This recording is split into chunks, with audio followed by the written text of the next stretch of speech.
welcome back. So today I have yet another foundation to share with you guys. It is the new Smith & Cult Veiled Threat Foundation. I actually picked up 2 shades of this foundation because I'm a moron. But yeah. So I'm going to be doing a wear test on actually both of these foundations because neither one is the perfect shade. So I'm going to be doing a wear test on both of these. I think I'm going to do a 3-day wear test, but yeah. Alright, so first let me tell you how I prepped for this wear test, or rather demo introduction to this foundation. I did my under eyes and my lids already because, I don't know, I've started doing them like that again because for me it's just easier. Like, you guys know I don't always want, I probably never want, and to be quite honest, the really brightened look. I'm just trying not to look tired. So, and that's how I used to do it before I started doing YouTube. And I don't know why I started doing it the opposite way, but anyway, so I did that already. If you see me scratching my nose, like I've been sneezing and blowing my nose all morning because the pollen is a bitch. But yeah, anyway, and I'm also using the Milk Makeup Hydro Grip Primer, and the reason why I'm using this instead of the Tatcha Primer is because I have been using some skincare products lately. I've been trying out new skincare for the summer, and a couple of them are kind of bunk and they kind of sit on top of my skin, and when that happens it just turns everything into a greasy mess. So I figured since since they're sitting on top of my skin right now, I would use the Milk Makeup Hydro Primer to give the foundation a proper chance of working well. It's going to be really interesting to see if I can put on foundation and blow my nose at the same time, but you know. Alright, so anyway, let's just get into this. Let me give you some claims. What the foundation is saying. Well, not, foundation don't talk, right? But what Smith & Cult is saying about their velvety Veiled Threat Foundation. It says, speak English, bitch. Speak English. A velvety formula with hydrating aloe vera and brightening chlorophyll, cake-resistant, medium coverage liquid foundation delivers a soft focus effect that lasts up to 12 hours. Look soft, feel soft. Okay, benefits. Up to 12-hour all-day wear, transfer-resistant pigment that remains true to tone. Melting mousse to cream formula applies quickly and easily, creating a moisture matte finish. Okay. Aloe vera gel hydrates and improves skin texture.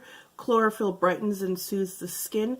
Microsphere powders ensure friction-free application and an addictive, silky feel skin texture. It is vegan, it is synthetic, fragrance-free, and it is gluten-free. And I guess I should mention that Smith & Cult is a cruelty-free vegan brand, for those of you that need to know that sort of stuff. I wound up getting 2 shades because I wasn't sure based off the website swatches what the shades were going to look like. So I got 2 shades. I got 330 Warm, which on the website is described as a tan with a peach undertone. And then I got 410 Warm, and I don't remember what that one was supposed to be. And it said 410 Warm is for deep skin with warm reddish undertones. Now, I had gotten 410 first, and when it came, I think I did show it to you guys in my my haul video. So when it came, it looked like this, and it is slightly too dark. Not a whole lot. That's not the problem with this particular foundation. The problem with this particular shade is that it is yellow as hell. I had gotten 410 because it said it was warm with a slight red undertone. So usually when that happens, it's like cheating for a peach undertone. It's a yellow foundation, but it has a hint of red in it, so it turns into a peach undertone.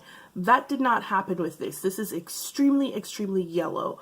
So then I went back to the website, and even though I pretty much knew that it was going to be too light for me, I did go ahead and get 330 Warm, which is the tan. Well, it said medium tan with peach undertone. So I did wind up getting this, and I tried it, even though I knew it was too light. I did try it, but it didn't look like, it looked wrong. Like, you could tell that it was wrong, but it didn't look ashy wrong, if that makes sense. and that's because it had a peach undertone. So what I did one night, in fact, was I actually went ahead and mixed both colors together, and it seemed to create a really good tone for me. So that's what I'm going to do today. Okay, so the ratio that I have found that works for me, that works well for me with this foundation is 2 pumps of the 410 Warm and 1 pump of the 330 Warm, and that comes out to a very good color for me. I am so sorry if my scratching my nose is distracting, but my nose is, oh my god, those of you that have allergies understand. The rest of you are probably super annoyed with me, and I apologize for that. But yeah, so like I said, 410 Warm is slightly too dark, not a whole lot, but it is way damn yellow. So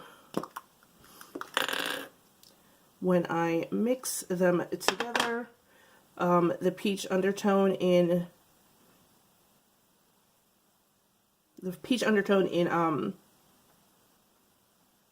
330 kind of balances out.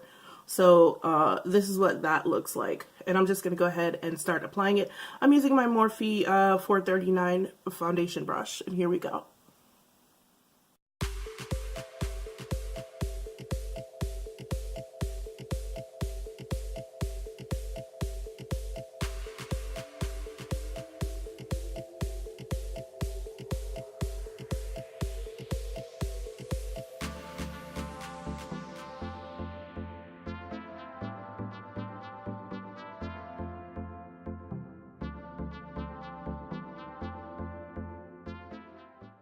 So I'm not remembering if they said that this foundation was full coverage or medium coverage, and now, damn it, I have foundation all over my phone.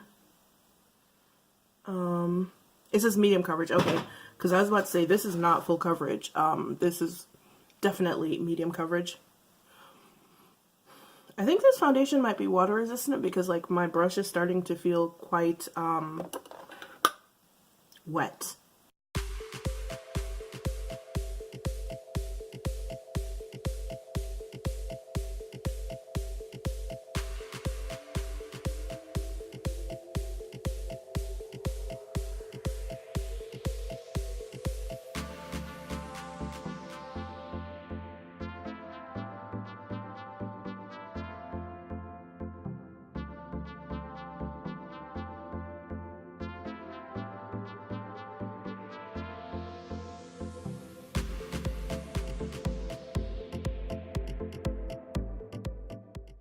Alright guys, so this is what my face looks like, one side with the foundation, one side without the foundation.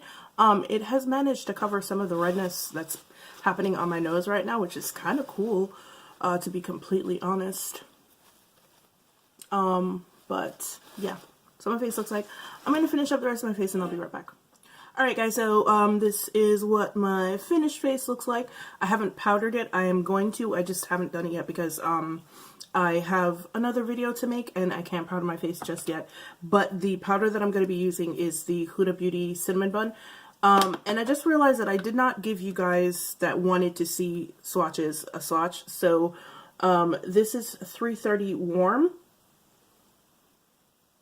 And this is a 410 Warm. So you can see it's a pretty decent jump in color. And this foundation range has 42 shades. There are 42 shades. There's a huge range of colors and undertones. They don't have enough peach undertones the darker you go, but that's normal. For most brands, very few brands make peach undertones my complexion. Okay, yeah, so the foundation is 42 shades. You do get you get more than an ounce of product, actually. You get 1.11 ounces of product, and it's a pretty decent range, especially for Smith & Cult, who are just jumping into the foundation game. It's a pretty decent range. There's a lot of there are a lot of undertones to choose from. I mean, they basically come in the cool, neutral, warm range, but if you drill down into the descriptions, you'll find that some of them have slight hints of red, pink, and all that good stuff. Now, personally speaking, like I said, I got these two shades, but I went into Ulta the other day. Not my Ulta, because my Ulta is trash. I went to one up in Gainesville. There's a huge one up in Gainesville, and they actually had the foundation in store, and to me it looked like what I saw when I looked at the display is a lot of the warm ones look very yellow, like this one did. 410 Warm looked quite yellow, and then a lot of the neutral shades looked kind of peachy almost. I don't know. I almost picked up another one, but I was like, girl, you got to just rock with what you got, and that's what I did. But this is what my face looks like. I like the fact that those two shades did give me a more workable color for me. It's a pretty good foundation. It glides on pretty easily. It blends pretty easily. If you're looking for full coverage, I don't think you're going to be able to get it from this foundation. It seems to be buildable, but only really up to about medium coverage. So if you want more than medium, you're going to have to do other things, I suppose. It's staying in place. It has dried down to a really nice satin matte finish, which I really do appreciate. It's really kind of pretty. But yeah, here we have it. It is now really late because I woke up late and then I locked myself out the house, so I had to break into my car to use the garage door opener to get back into the house. It's been a day. So it is now 2:13. I still have a bunch of stuff to do, so I will be back here later on with the first day of my check-in. Once again, I am using the Milk Makeup Hydro Grip Primer, and the reason once again why I'm using this is because I am sneezing, and I'm also using products that are sitting on top of my skin, making me kind of oily. And I figured this would give it a chance to work better. So, and as you can see, I did go back to Sephora and I got the big one because why not? But yeah, this is what my face looks like. And I will see you guys back here later. Bye. Hey guys, what up? I am back for my nightly check-in. Well, for my first night check-in anyway. As you can see, the foundation has held up quite well. It pretty much looks the same as it looked when I put it on earlier today, and it is now 9:25 p.m. So I've been wearing it for about 7 hours. It does feel like I cheated though. It really does, because I'm wearing the Milk Makeup Hydro Primer. So, although it looks gorgeous, I do have a little bit of shifting here, which is weird because that just happened. Like when I came here, I put my finger here and it just kind of lifted, which was kind of weird because it hasn't done that the whole day. Like it's literally not transferred at all. It was really transfer resistant for most of the day, but I did lay down a little while ago and I had my headscarf on, so that might have had something to do with it. Might have warmed it up a little bit and made it kind of like malleable or tacky or whatever. So maybe that's what it is. But yeah, it's held up pretty damn well, with the exception of that. So, I am going to do another wear test, obviously, because, like I said, I felt like I cheated with using the Milk Primer. So I am going to do another wear test tomorrow, see if it holds up just the same tomorrow. I'm going to use the Tatcha Primer, and see what happens then. So stick around, because day number 2 is coming right up. Hey guys, what up? Welcome back. It is day number 2 of the Smith & Cult Veiled Threat Foundation. Yeah.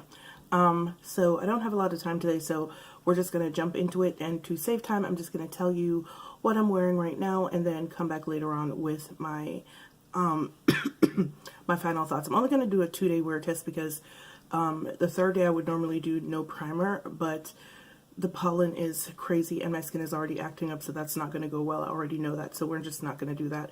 But today I'm wearing the Tatcha Silk Canvas Primer. I've done my under eyes already with the e.l.f. Camo Concealer, and I've mixed both colors once again, and I am going to set with Huda Beauty Cinnamon Bun when I am done, and then I will come back here later with the results of the wear test and my conclusion for both days. So let's just get into this demo and go.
So I know I said that I was just going to go, but I wanted to see if you guys had made this observation as well. But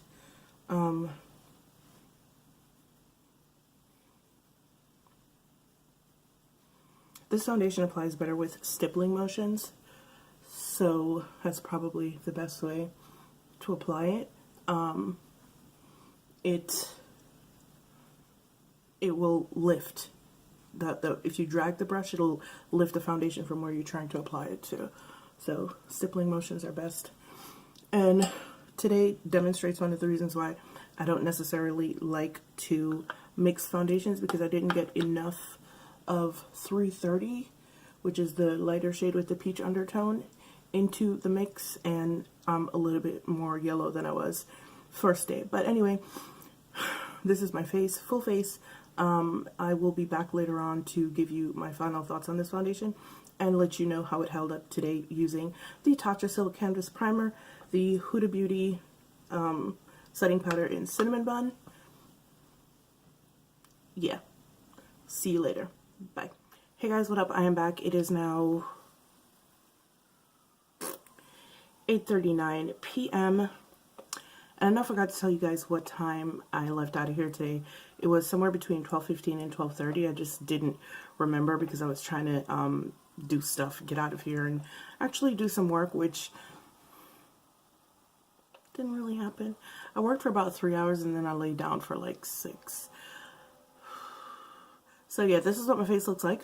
And I have to say the foundation held up damn good. I am missing some foundation here, but like I said, I was laying down and I had a scarf on, so when I took it off, the foundation went with the scarf. But look at my face, like, it looks good from afar. I didn't want to use a Tatcha primer with this foundation because I had a feeling that it wasn't going to work very well with this foundation. It still works really, really well. Like, you have to really get up close to see some of the shifting and stuff that's on my face, but like there's a whole lot of shifting here. It's bunched up in some areas over here. It's gone from my nose because like my nose is super dry because I've been blowing it and stuff like that. But for the most part, it's really good. And the reason why I said that I didn't want to use a Tatcha primer with it is because I think this foundation is a waterproof foundation based on the consistency, the stickiness of it, and the way that it made my brush feel. I do believe it is a waterproof formula. And for some reason, the base of the Tatcha, I don't think that it goes very well with waterproof formulas. I've tried it with a couple of others and it didn't really go very well. Like, I tried it with my Kogendo, and it didn't work well at all. So I don't think it's good with waterproof formulas, and I do think this one is a waterproof formula. But other than that, yo, this foundation is bomb. Like, yo. Now, do I like the fact that I have to mix 2 colors to get a perfect shade? No, but the caveat to that is I have a peach undertone, and most companies are not going to make foundation with peach undertones. They just don't. A lot of companies don't. And it's something that I've come to accept, and, you know, like, I cheat when I can, and then when I can't, I make do.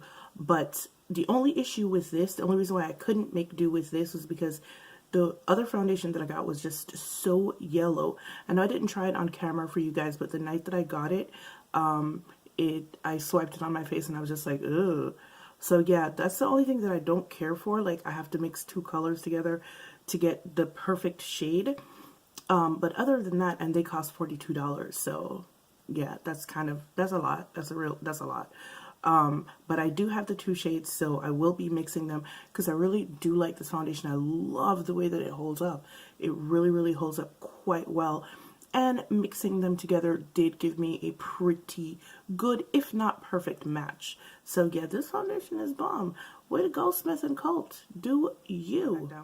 Alright, so what I was saying was I really, really like this foundation because Smith & Colt is brand freaking new to the foundation game. Like, they've been doing makeup for a little bit, for a couple of years now, and it's it's okay makeup. It's not terrible, and it's not like, I don't feel like it's great either. I really like their nail polishes, but and I do like their Book of Bronzers. The Book of Sun, not Book of Bronzers, the Book of Sun. I really like one of those. Those are really nice, but the eyeshadows to me are just okay. So for them to come out with a primer, girl, get your life. For them to come out with a foundation that's banging like this, son, I'm impressed. I really, really am. So once again, the two shades that I used together were Warm 330 and Warm 410. One is too dark and too yellow for me, and the other one is way too light for me but has the correct undertone. I mixed them together and I got a pretty decent match, and I'm happy with it. I'm really happy with it. So if you have been on the fence thinking about getting this foundation because you don't know nothing about Smith & Co., I don't blame you. I really, really don't blame you. However, go ahead and get it if you can find your shade. I'm pretty sure most people will be able to find their shade because there are 42 shades. Once again, the only reason why I can't find my perfect shade is, number one, most companies don't make foundations for peach undertones. When they do make foundations for peach undertones, they stop at like a light tan. I don't know why. But yeah, so I'm pretty sure most people are going to be able to find their foundation. If you're my skin twin, which I really doubt, you're probably going to have to mix two and you're not going to like that, but that's what it is. So a couple of other things, briefly. Can't feel the foundation on the skin. It does not transfer at all. It doesn't transfer. What else? That's pretty much it. It dries down to a really nice, like satin matte look. Well, no, it's a matte foundation. Like, it's matte. You can't feel it on your face, but it does have like this kind of sheen, like an ethereal kind of glow to it, because I don't know if I mentioned I used the Huda powder yesterday, and that can leave me looking a little bit dry sometimes, and it absolutely did not leave me looking dry. I just looked really nice and healthy, and I'm here for it. I really like this foundation. Wow, I can't believe I really like this foundation. I really wasn't expecting it, but it's bomb. Alright guys, thank you so much for joining me for my review on the Smith & Cult Veiled Threat Foundation. This foundation is bomb, y'all. I'm kind of shook. I really am. Thank you once again for joining me. As usual, it's been real, it's been fun, and I will see you guys in the next one. Bye.